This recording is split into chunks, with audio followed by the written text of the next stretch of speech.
እኔ ማን ነኝ? የህልሜ ንጉስ።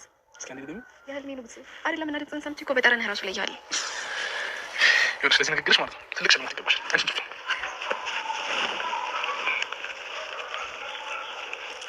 አሁን ግለጽ። አመሰግናለሁ። ምንም አይደል። እኔ የምልሽ ቆይ ምን እያሰብሽ ነው እንደዚህ በሀሳብ ጭልጥ ያልሽ? ምን ዝም ብዬ ነው። ይኸውልሽ እኔ እያለሁልሽ ምንም ነገር እንዳትፈሪሽ። በቅርቡ እናቴን አስተዋውቅሽና ከዚህ ቤት እልም ብለን እንጠፋለን። ፈጣሪ ያውቃል። ግን ሳሮን ብቻ ሳኒም አለ። ስለ እነሱ አታስቢ። አንቺን ብትሆኚ የሆነ ብለሽ እነሱን ለመጉዳት ምንም ያደረግሽ ነገር የለም። አዎ ግን አላውቅም። በቃ ብዙ ምቾት አይሰማኝም። እንደዛማ አትበይ። እኔ ያለሁልሽ እንዳትጨነቂ። ሲቀጥል ደግሞ ሳሮን እኔና አንቺን አንድ ላይ መሆን የማትፈልገው ከሆነ አናስገድዳትም። በቃ ግን እኔና አንቺ መሀል ማንም ሰው ጣልቃ መግባት አይችልም። እሺ አብሮ ለማሳለፍ ከዚህ የተሻለ ቦታ ጠፍቶ ነው ያርጎዝም ሁሉም ነገር ላይ ጥልቅ ካላ ላይ ሆነለት ማለት ነው። ተይው እባክሽ ሲስተላ በቃ ወደ ውስጥ እንግባ። ሳሮን አመጣለች። አይ ምንም ጉዳት እንድታደርስባት አልፈልግም። ከምትሄድበት እንድታስቀሯት ብቻ ነው የምፈልገው። እሺ የደወልኩት ካደርጋችኋለሁ።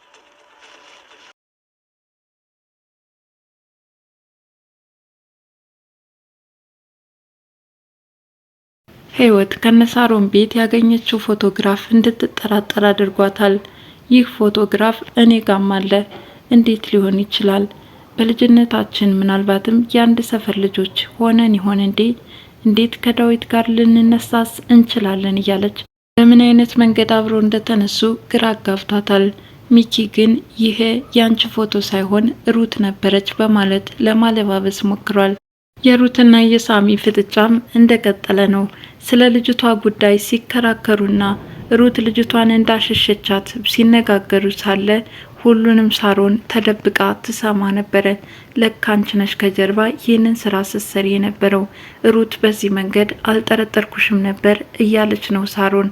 ዳዊትን በበኩሉ ሳሮን ስለምትሰራው ወንጀል ከጀርባ እየተከታተላትና ጉዳዩን እንዴት አድርጎ ማጥናት እንዳለበት እየፈተሻት ይገኛል። ሰላም ጤና ይስጥልን ውድ የቻናሌ ቤተሰቦች እንደምናላችሁ በያላችሁበት በዓለም ዳርቻ ሰላማችሁ ይብዛ እያልኩኝ ዛሬም የህይወት መንገድ ክፍል 52ን የምንመለከት ይሆናል። ሳሚ ሩትን የህይወትን ልጅ አሸሸሽ አንቺ እንደሆንሽ ደርሼበታለሁ። የኔን ስተዩ ለህይወት ስትይ አታስቢም ወይ? ለምን ለእናቷ አሳምጥተሽ አላስረከብሻትም? ይላታል። እባክህን እንደዛ አይነት ወሬ ስታነሳ ሳሮን ትሰማናለች። ቢያንስ ወደ ውጭ ወጥተን ማውራት ይኖርብናል እያለች ነው። ሳሚም በንዴትና በብስጭት ከሩት ጋር ጭቅጭቁን ቀጥሏል። ቢያንስ አምጭና ለእናቷ ስጫት፣ ሳሮን እያለች እዚህማ ሊሆን አይችልም። ሩትም ህፃኗ ያለችበት አሁን በመልካም ሁኔታ እንደሆነና ወደ ነሳሮን ቤት የምትመጣ ከሆነ እናቷንም ሆነ ልጇን እንደምትገላቸው ለሳሚ ተነግረዋለች። ሳሚም ለህይወት ልጇን አምጥቶ እንዲያስረክባት ቃል እንደገባላትና አሁን በሩት አማካኝነት ቃሉን እንዳፈረሰ ተማሩ ይነግራታል። ቢገባህ እኔ አንተንም ለመጥቀም ነው ያደረኩት። በዚህ ሰዓት እንኳን እኔ እናንተ መስማማት አለብን። ለህፃኗ ደህንነት ሲባል እዛው መቆየት አለባት። ህይወትም ቢሆን እዚህ ከመጣች ለሷም ቢሆን አደጋ ነው የሚሆነው። ለምን የምነግርህን አትሰማኝም? እያለች ክርክራቸውን ቀጥለዋል። እንደውስ አንቺን ለምንድነው ማማክርሽ? በማለት ሳሚም ተናዶ ትቷት ወጥቷል። ሳሮንም ተደብቃ ስትከታተላቸው ከቆየች በኋላ አሁን ይህንን ያደረገችው ሩት ናት ቢባል ማን ያምናል? እመኚኝ ለዚህ ድርጊትሽ ዋጋ ትከፊበታለሽ እያለች በሀሳቧ ከራሷ ጋራ ፉከራ ላይ ነበረች። ህይወት አልበም ስታገላብጥ የልጅነት ፎቶዋን ድንገት አይተዋለች። በዚህ ፎቶ ተገርማ እየተመለከተች ሳለ ሚኪ አንኳኩቶ ይገባል። ሚኪም ምን አስገረመሽ ህይወት? በጣም ይገርማል። ይህ ፎቶ ከኔም አለ እየውማ እያለች እሱን እያሳየችው ነበር። ምን ያስገርማል? ይህ ፎቶ ሩት፣ ሳሮንና ዳዊት ናቸው ይላታል። ይህ ፎቶ እኮ ከኔም አለ አለችው። ሚኪም ተመሳስሎብሽ ነው እንጂ በፍጹም ሊሆን አይችልም። አይ ካላመንከኝ ላሳይህ በማለት ከሻንጣው አውጥታ ልታሳየው ስትል እሱ ግን ራሴን አመመኝ እያለ ለማደባበስ ሞክሯል።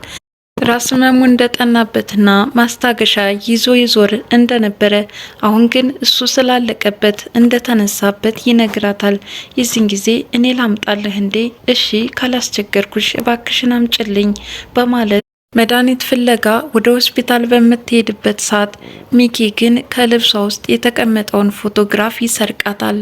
ዳዊት ቢሮዋ ድረስ በመሄድ ሳሮን ስለምትሰራው ወንጀል መከታተል ፈልጓል። ሳሮን ወደ ቢሮዋ ስትገባ ወንድሟን አገኘችው። ጭራሽ ቢሮዬ ድረስ መጣህ አለችው። ዳዊትም ያንቺ ነገር ግን እየገባኝ አይደለም፣ ቢሮሽ ስንት ነው? እዚህ ስለምንድን ነው ሁልጊዜ የማትገቢው? ይላታል። የእርዳታ ድርጅቱ ሌላኛው ህጻናት የምንንከባከብበት ነው ትለዋለች። ስለምትንከባከቢያቸው ህጻናት የደረሰኝ መረጃ ትክክል አይደለም፣ እነሱን እንደምታስጠፊያቸውና መርከቡ የሚባል ሰው በሳሮን አማካኝነት ህይወቱን እንዳለፈም ይነግራታል። ጭራሽ ነፍሰ ገዳይ ያደረጋችሁኝ ወንድሜ፣ ጭራሽ ለኔ ጠበቃ መቆም ሲገባ ቀጠላት ጎን ሆነህ የምታሳድደኝ ነገር ነው የማይገባኝ አለችው። ዳዊትም የሚደርሱት መረጃዎችና አሉባልታ ወሬዎች ምናልባትም ሳሮን ይህንን ድርጊት ፈጽመው ከሆነ ቢሮዋን ለመፈተሽ ሲመጣ ግን ቢሮዋ ምንም አይነት የተለየ ነገር እንዳላስቀመጠች ይነግራታል። ይኸው ንጽህናዬን አረጋገጥክልኝ፣ ከዚህ በላይ ምን ላድርግ አለችው። ይሄ ማለት አንቺ ከወንጀል ነጻ ነሽ ማለት አይደለም። በተለይ ደግሞ የስራ ባልደረባሽ መርከቡ የሚባለው በአንቺ በኩል ወንጀሉ እንደተፈጸመ ያመላክታል። እባክሽን ለዛች ምስኪን እናቴ ስትይ ከድርጊትሽ ልታቆም ይገባል ይላታል። ሳሮንም እኔ የማደርገው ድርጊት እናቴን አይመለከትም፣ አንተም ቢሆን የሰዎችን አሉባልታ ከመስማት ከኔ ከእህት ጎን ብትቆም ይሻላል፣ በኋላ ይቆጭሃል አለች እየጮኸችና እየተናደደች። ቢሆን ደስ ይለኝ ነበር ግን እያየውሽ ጠፍተሻል በማለትም ይጮህባታል። ሚኪ የህይወትና የዳዊት ጉዳይ በጣም አስጨንቆታል። እስከ መቼ ነው የማትናገሪው እያላት ነው። ትንሽ ጊዜ ብቻ ጠብቀኝ። ሳሚም ህፃኗ የት እንዳለች አውቋል። ብቻ ይህን ሁሉ የማደርገው ለህይወት ደህንነት ስል ስለሆነ ቢያንስ አንተ እንኳን ልትረዳኝ ይገባል፣ አታስጨንቀኝ እያለችው ነው። እኔም ለአንቺ ደህንነት ስል ነው፣ በኋላ ስትዋረጅ ማየት አልፈልግም ይላታል። ሩትም ስለ ልጆቹ አዲስ መረጃ እንደሰማችና ወደዛ ልትሄድ እንደሆነ ለሚኪ ትነግረዋለች። ሚኪም እኔም አብሬሽ ሄዳለሁ በማለት ተከትሏት ይሄዳል። ሳሮንም የስራ ባልደረቦቿ በመደወል ማን ነው እየተከታተለ የሚያስፈራራኝ? ይህንን መረጃ አጣርተህ እንድትነግረኝ እፈልጋለሁ፣ ካለዛ ግን አንድ መረጃ 20 ጊዜ ደጋግመህ እንድትነግረኝ አልፈልግም፣ ደሞዝ የምከፍልህም ለዚህ ነው በማለት ተበሳጭታ ስልኩን ትዘጋዋለች። በዚህ ሁኔታ እያለች ሳሚ ይመጣል። አሁን በጣም ተበሳጭቻለሁ፣ አንተን የማናግርበት ጊዜ ላይ አይደለውም አለችው። በአሁኑ እንኳን ላበሳጭሽ ሳይሆን ይቅርታ ልጠይቅሽ ነው፣ ህፃኗ ሩት እንዳሸሸቻት ሰምቻለሁ ይላታል። ሳሮንም አንተና ህይወትን መቼም ይቅር አልላችሁም፣ አሁን አንተን የምሰማበት ጊዜ ላይ አይደለውም አለችው። ሳሚ ደግሞ አሁን ምን አድርጌሽ ነው የተበሳጨሽብኝ አላት። እንዲሁ ሳይህ ታበሳጨኛለህ፣ ውጣልኝ በማለት ትጮህበታለች። እሺ እወጣልሻለሁ በማለት ሳሚም ክፍሉን ለቆ ይወጣል። ህይወት መድኃኒት ገዝታ ስትመለስ ፎቶውን ለሚኪ ልታሳየው ፈልጋ ነበረ። ልብሶቿ ውስጥ ብትበረብር ያንን ፎቶ አላገኘችውም። እንዴት ሊመሳሰል ይችላል? እኔና ዳዊት በልጅነታችን ደብረ ዘይት አንድ ሰፈር ነበርን። ብቻ በምን አይነት አጋጣሚ እንዴት እንደዚህ አይነት ፎቶ ሊኖረን ይችላል? ደግሞ ራሱ እኮ ነው እያለች በሀሳቧ ተጨናንቃለች። ዳዊት ሳሮንን በሚከታተልበት ሰዓት ሩትንም እየሰለለቻት እንደሆነ ተመልክቷታል። የት ሄደሽ ነው ደግሞ? የሳሮን ቢሮ ሁኜ አንቺንም አየሁሽ፣ ምን ትሰሪያለሽ? አሁን በህፃንነት እድሜሽ እንደዚህ አይነት ነገር ልትገቢ አልፈቅድልሽም። ሩት የሳሮን ቢሮ እንዳልሄደች ለማዋሸት ብትሞክርም ዳዊት ግን እርግጠኛ ሆኖ እንደተመለከታት ይነግራታል። ዳዊትም ከዚህ ነገር ማቆም እንዳለባት ደጋግሞ ቢያስጠነቅቃትም ሩት ግን እህቴ ሰዎችን ስትበድል ማየት አልፈልግም፣ መርከቡ በሚባለው ሰውዬም ዳዊት ያገኘው መረጃ እርግጠኛ ነህ ወይ እያለች እየጠየቀችው ነው። እርግጠኛ አይደለሁም፣ ግን ፍትሃዊ ሆነን ለመጠየቅ እሞክራለሁኝ፣ የሰማቸው መረጃዎች ወደ እሷ የሚጠቁሙ ናቸው ይላታል። ይህን ያህል እንኳን መጠርጠር መቻልህ ተመስገን ነው። ዳዊት ራስሽ ላይ አተኩሪ፣ ስራሽንም ጀምሬ፣ ስለዚህ ጉዳይ እኔ ያለሁበት ይላታል።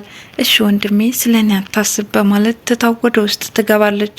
ህይወት ውጭ ተቀምጣ በሀሳቧ ጭልጥ ብላለች። ከኋላዋ መጥቶ ዳዊት አይኗን ይሸፍናታል።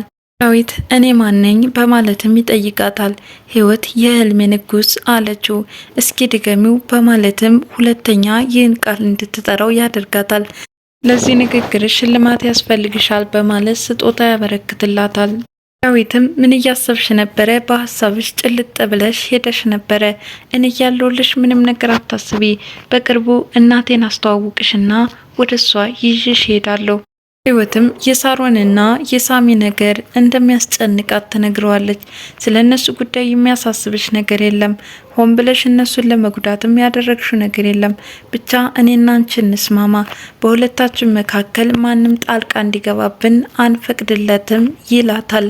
በዚህ ሁኔታ ሁለታቸው እያወሩ ባሉበት ሰዓት ሳሚ ከወደ ውጭ መጣና ለምን የተሻለ ቦታ አትወስዳትም ይለዋል። አንተን ያወራህ የለም አይመለከትህም አለ ዳዊት። ህይወትም እንደ እርጎ ዝንብ ጥልቅ ማለት ይወዳል አለችው። ሳሚም ባዶ ግቢ እኮ ብቻችሁን ተቀምጣችሁ ሳያችሁ ጊዜ ነው እንጂ አይመለከተኝም በማለት ትቷቸው ወደ ውስጥ ይገባል። ሳሚ ከወደ ውጭ ሲገባ ሚኪን ሳሎን ተቀምጦ ያገኘዋል። ሩት የት ሄዳ ነው በማለት ይጠይቀዋል። አንድ ቤት እየኖርን ለምን እኔን የተለየ ጥያቄ ትጠይቀኛለህ? አሁን አብራችሁ ስለማያችሁ ነው በማለትም ይጠይቃል። ሚኪም ሩትን ለምን ፈለግካት? ሲመስለኝ ግን ለጥብቅ ጉዳይ ይፈልጋት ይመስላል። ለምን ልታወጣጣኝ ትሞክራለህ? አለው። ባነንክብኝ እንዴ? ይቅር በቃ በማለትም በሀሳቡ ይነጋገራል። ሳሚም የሚኪ የውጭ ሀገር ፕሮሰሱ ምን ደረጃ ላይ እንደደረሰለት ይጠይቀዋል። ሚኪ ውጭ ሀገር ለመሄድ ሳይሆን ሳሮንን ለመበቀል ነው ወደዛ ቤት ሄደው። የውጭ ሀገር ፕሮሰሱ እስኪመጣልኝ በማለት ቤት ውስጥ አንዳንድ መረጃዎች እየፈተሸና እየፈለገ ይገኛል። ለምን የውጭ ፕሮሰስ ጠየቀኝ? አንተ መሄድ ፈለክ እንዴ? ይለዋል። ከተሳካልኝማ ደስ ይለኝ ነበረ። ሳሮን እንደው የውጭ ሀገር ጉዞ ደስ አይላትም።